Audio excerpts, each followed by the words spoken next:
Carvey Remix. Tôi sẽ tiền nói yêu lo chiều mê nhòa lâu phàn rồi lúc có bầu cha lo cả tao ua ý chí thì tiền luôn yêu mê nhòa lâu phàn lúc một số nhà có xa tao chỉ用力cùng我们能去诺大气。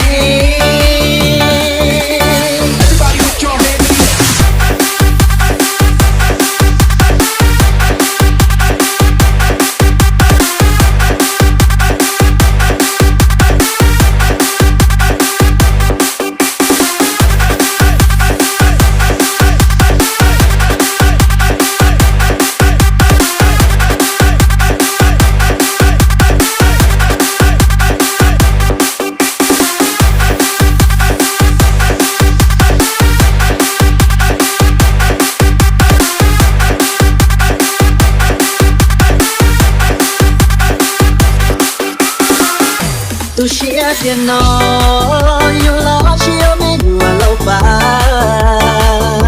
rồi lúc có bầu cha lo cả tao ua ý chí vì tiền luôn yêu mê nhòa lâu phàn lúc một số nhà có xa tao chỉ用力cùng我们能去诺大气在故事没有老板chỉ tao đi có thể xa lo cứ yên một lúc chia lúc có tiền sự chúa tôi nhớ đến đây chia thì chỉ tao nhớ tôi có lúc kia lo cứ đi theo chia tôi nhớ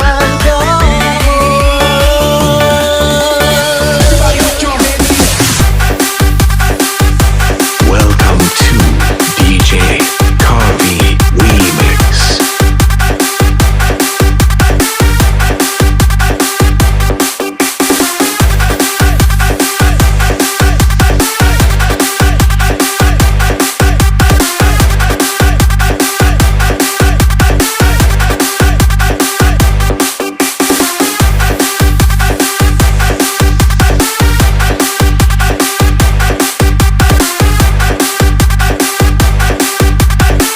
Welcome to DJ Carvey Remix.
Thank you.